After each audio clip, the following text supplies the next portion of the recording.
3.3 exercise question number 2।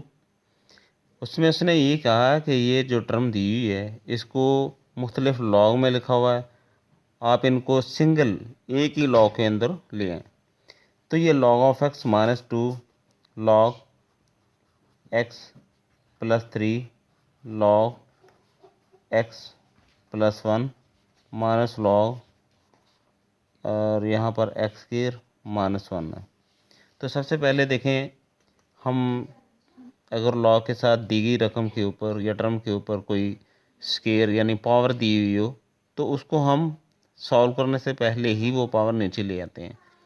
अब हम एक सिंगल लॉग में लेके जाने की कोशिश कर रहे हैं, तो यहाँ पर जो पावर आई हुई थी अब इसे वापस भेजना होगा। तो पहले तो आप लिखेंगे पहले वाली टर्म x है, माइनस है ये 2 अब पीछे चला जाएगा, बैक में जब जाएगा तो x की पावर 2 और प्लस ये 3 है तो ये भी पीछे चला जाएगा, log x प्लस 1 और वहाँ पर इसकी पावर 3 बन जाएगी, माइनस log x की 2 माइनस 1। यहाँ इसके साथ कोई टर्म नहीं है तो वो वापस भी क्या जाएगी, ऐसी रहेगी। इसके बाद हम एक ही लॉग के अंदर इसको इकट्ठा करने की कोशिश कर रहे हैं। तो ब्रैकेट देंगे, x है माइनस में है तो log के साथ जो दी गई रकम है या टर्म है उससे बाय में जाना होगा, हम बाय भी साथ ही लिख लेते हैं।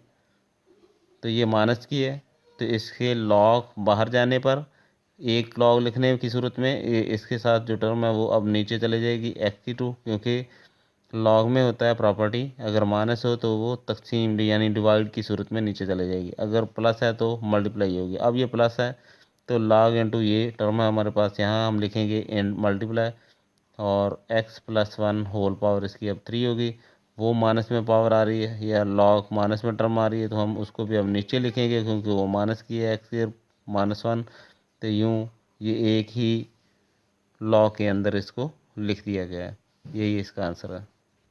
3.3 exercise question number 2 part number question number 3 है, पार्ट नंबर 1 है। इसको भी सिंगल लॉगरिथम में हमने लिखना है, तो इसके लिए भी वही बात है कि इसकी प्रॉपर्टी अगर आप एक ही लॉग में लिखेंगे तो अगर दरम्यान में प्लस की साइन है तो टर्म जो होंगी वो आपस में मल्टीप्लाई होंगी, अगर माइनस हो तो फिर वो डिवाइड हो जाती हैं।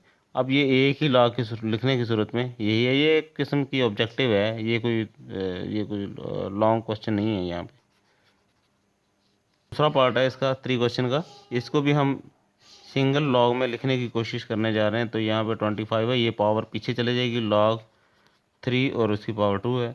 अब एक ही लॉग में जब लिखेंगे तो ये 25 है और माइनस की साइन आने पे ये रकम अब जो है वो नीचे चले जाएगी, 3 की पावर 2 और ब्रैकेट दे दें, यही इसका आंसर बनता है।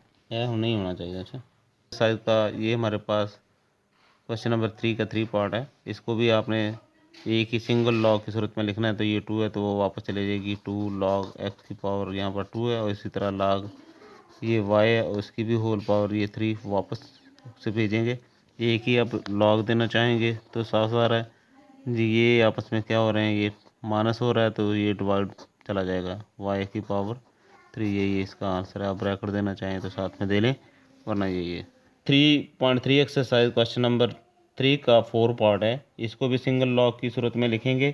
तो इसमें देखें 5 आ रहा है लॉग का और साथ प्लस है तो इसका मतलब आगे वाला नंबर जो है इसके साथ मल्टीप्लाई हो रहा है, और ये माइनस है तो इसका मतलब ये होगा कि आगे वाला नंबर जो होगा वो डिवाइड में चला जाएगा। ये हमारे पास सिंगल लॉगरिथम की सूरत में हमने इसको लिख